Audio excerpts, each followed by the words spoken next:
बजरंग वोरा थोड़ी देर में मेरे साथ जुड़ेंगे, लेकिन कर्नल सिंह, तस्वीरें जो सामने आई हैं, मैंने अभी शो की ओपनिंग में ही कुछ तस्वीरें दिखाई हैं, वो तस्वीरें जरा स्क्रीन पर लेके आइएगा कि कैसे प्रधानमंत्री नरेंद्र मोदी से मुलाकात करके डोनाल्ड ट्रंप ने साफ कहा कि मैंने आपको मिस किया है। मतलब पिछले 4 सालों में राष्ट्रपति ट्रंप ने प्रधानमंत्री को भी मिस किया है, भारत को भी मिस किया है, और साथ ही ये बता दिया है कि उन्होंने कैसे, जब वो सत्ता में नहीं रहे हैं, किस तरह से डिप्लोमेसी उन्होंने सीखी है, अपने अंदर और ज्यादा बदलाव किए हैं, क्योंकि पहले ट्रंप को लेकर बहुत से सवाल खड़े किए जाते थे। और जय हिंद, नमस्कार। देखिए, बड़ी सीधी मैं बात करूंगा।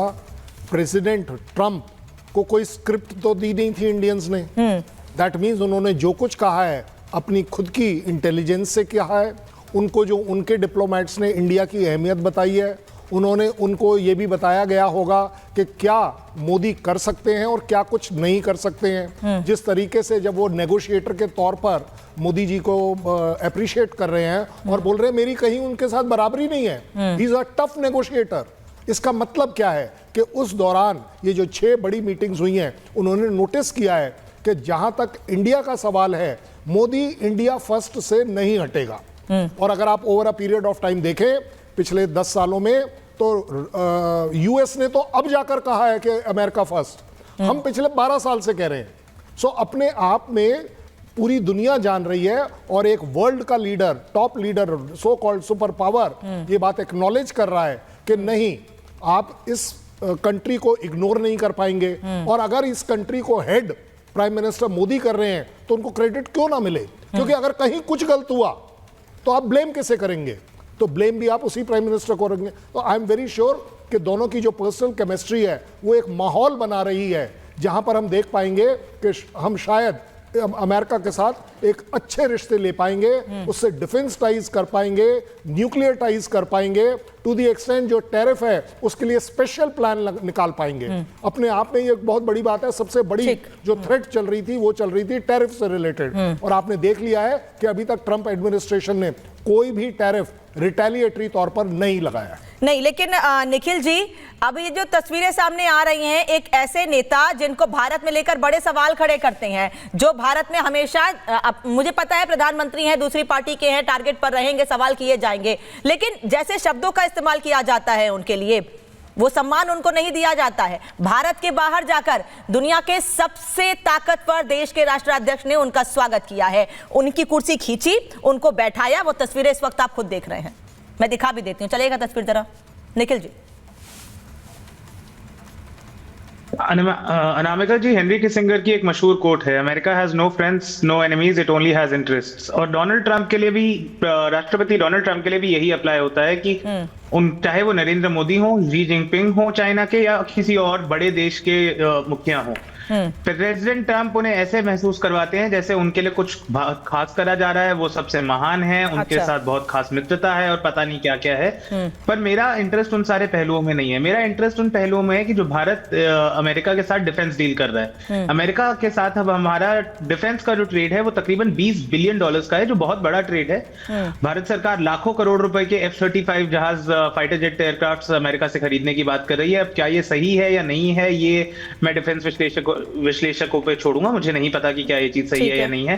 ज्यादा बड़ा मुद्दा जो है वो रेसिप्रोकल टैरिफ्स का है कि किस तरीके से हम इंपोर्ट ड्यूटीज लगाते हैं अमेरिका से आने वाले गुड्स पर।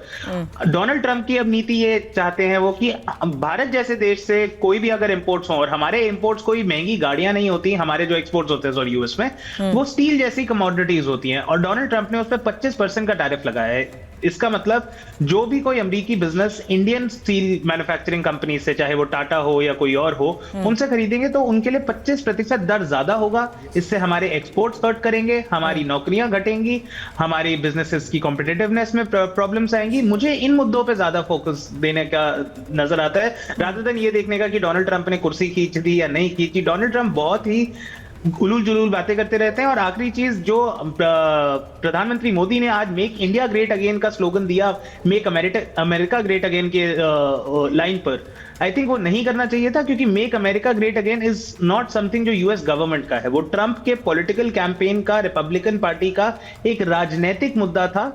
भारत के प्रधानमंत्री के बतौर जब नरेंद्र मोदी जाते हैं तो उन्हें ये राजनीतिक चीजों से दूर रहना चाहिए। नहीं तो एक बात बताइए निखिल जी, आपने डिफेंस पे सवाल किया, कर्नल सिंह आपको जवाब देंगे, लेकिन मुझे एक बात बताइएगा कि जब प्रधानमंत्री नरेंद्र मोदी की मुलाकात हुई, राष्ट्रपति ट्रंप ने एक बात कही कि जो देश हमारे ऊपर जितना टैरिफ लगाते हैं उससे ज्यादा उस देश पर हम टैरिफ लगाएंगे। उन्होंने प्रधानमंत्री मोदी को लेकर यह भी कहा कि भारत ने पिछले दिनों एक बड़ा फैसला लिया है कि अमेरिका से भारत जाने वाली चीजों पर टैरिफ कम लगाया जाएगा। लेकिन अगर वो अपने राष्ट्र की बात करते हैं, अपने राष्ट्रहित की बात करते हैं, देश को आगे, देश को आर्थिक तौर पर और मजबूत ले जाने की बात करते हैं, तो इसमें क्या गलत है? उन्होंने भारत के ऊपर कोई नया टैरिफ नहीं लगाया है, भारत को लेकर नए टैरिफ का कोई ऐलान नहीं किया है। नहीं 25% का स्टील इंपोर्ट्स पे टैक्स लगा है, जिसपे इंडिया भी अफेक्ट होगा। आप बोलें तो मैं अभी आपको लाइवमेंट का आर्टिकल आपके गेस्ट कोऑर्डिनेटर को भेज देता हूं। टैरिफ्स ट्रंप ने बढ़ाए हैं and India might be hit by it by March 2025। एक महीने के अंदर इंडियन बिजनेसेस पे उसका इंपैक्ट दिखने लगेगा। इसीलिए जिस दिन ये अनाउंसमेंट हुई थी, भारत की स्टॉक मार्केट में, खुदरा बाजार में शेयर्स के प्राइसेस गिरने शुरू हुए थे। हमारा फोकस उन चीजों पे होना चाहिए मेरे हिसाब से। ठीक है कर्नल सिंह, फिर मैं और गेस्ट के पास जाऊंगी। मैं एक छोटी सी बात कहूंगा कि किसी ने कहा कि ऊल जलूल बात करना या चेयर खींचना अपने आप में ठीक नहीं है। मैं कहता हूं अगर मेरे को, मेरी कंट्री को और मेरे प्राइम मिनिस्टर को अगर ये रिस्पेक्ट मिल रही है और किसी के हिसाब से वो गलत है, मैनिपुलेटिव है, तो मुझे मंजूर है, मुझे गर्व है, मेरे भारतीयों को गर्व है इस बात पर कि यूएस टॉप नंबर का कंट्री का प्रेसिडेंट पब्लिकली उसकी चेयर खींचकर उसको बिठा रहा है। मैं कहता हूं इसमें गलत क्या हुआ? और किसी ने अगर कह दिया कि उलूल जलूल के लिए president Trump, let me tell you, president Trump के पीछे एक बहुत बड़ा इंफॉर्मेशन बैंक चलता है जो उसे गाइड करता है। अगर उन्होंने उल जलूल स्टेटमेंट ये दी है कि Bangladesh will be responsibility of prime minister, भाई साहब मेरी गारंटी ले लीजिए, मुझे मंजूर है, मुझे बिल्कुल मंजूर है। F-35 को लेकर भी, मंजूर है, डिफेंस को लेकर भी कई सवाल। अगर इसको बेइज्जती मान रहे हैं आप तो आप मान लीजिए। मैं कहता हूं कि जिस तरीके से उन्होंने टेररिज्म से रिलेटेड राणा के लिए बात करी है, बिना नाम लिए सीधे सीधे उन्होंने 3 बातें क्लियर कर दी। पहली बात कि शायद वो जो डीप स्टेट वहां काम कर रहा है वो नहीं करेगा इंडिया के अगेंस्ट। दूसरा, जो आईएसआई वहां पर इन्वेड कर रहा है उसको कंट्रोल करना इंडिया के हाथ में होना चाहिए। और सबसे बड़ी बात, दुनिया में वो मैसेज दे रहे हैं कि किसी भी तरह की टेररिज्म उन्हें मंजूर नहीं है, क्योंकि वो कंट्री और इंडिया इसको बहुत रहे हैं। पूरी दुनिया में ये 2 कंट्रीज हैं जो फैल रहे हैं बताने के लिए, लड़ने के लिए कि टेररिज्म एक्सेप्टेबल नहीं है। अगर ये सारी बातें उल जलूल हैं, ये सारी की सारी बातें सेल्फिश इंटरेस्ट में है किसी कंट्री के और वो यूएस है, तो मुझे लगता है कि मुझे जरूर मंजूर है। मेरे देश के लिए ये चीजें अच्छी हैं। डिफेंस डील होना मेरी जरूरत भी है, विन विन सिचुएशन है ये। उन्होंने साफ ये बात भी कही ना कि भारत को कई अरब डॉलर की रक्षा बिक्री करेंगे। शाजिया इल्मी केवल किसी एक मुद्दे पर नहीं, शाजिया जी कई मुद्दों पर बात हुई है। और सबसे अच्छी बात यह है कि तहव्वुर राणा हो या बांग्लादेश जैसे मुद्दे हो, कहीं प्रधानमंत्री मोदी ने उसका जिक्र नहीं किया, लेकिन क्योंकि राष्ट्रपति ट्रंप समझ रहे थे कि भारत के लिए प्राथमिकता क्या है, उन्होंने खुद उस बात का जिक्र किया और कहा कि हम तैयार हैं तहव्वुर राणा को भारत भेजने के लिए। बिल्कुल। और जो मैंने अभी भी एक कमेंट सुना, मुझे लगता है उससे ज्यादा ऊल जलूल कोई कमेंट हो नहीं सकता।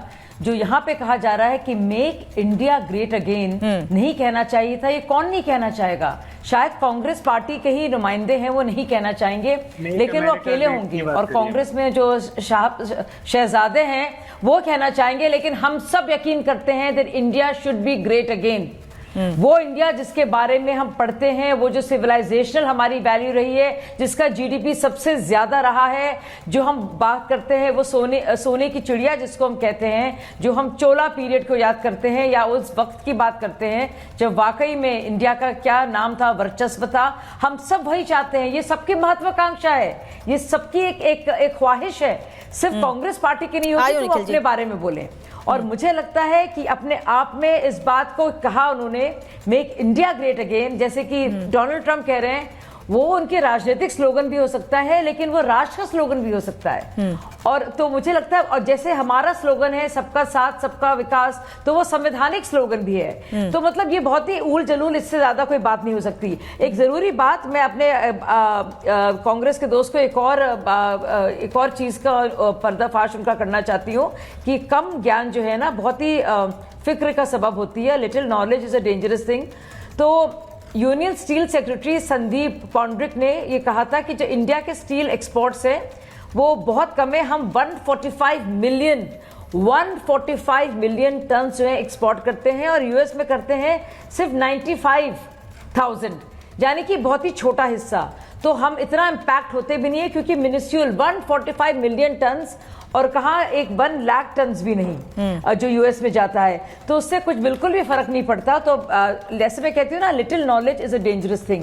लेकिन उन सबसे हटकर आप देखिए क्या रवैया है ट्रंप का मोदी जी की तरफ, और बात सिर्फ कुर्सी की नहीं है या फिर ये कहना नहीं है आई मिस बात यहाँ सम्मान की है। और ये भी नहीं अपने आप में सम्मान की है, जो भारत को समानता के साथ, गर्मजोशी के साथ और एक दोस्ताना नजरिए से देखा जा रहा है, इक्वल्स की तरह। मुझे लगता है अपने आप में कि वाकई में बहुत ही फक्र की बात है हर एक हिंदुस्तानी और सबसे बड़ी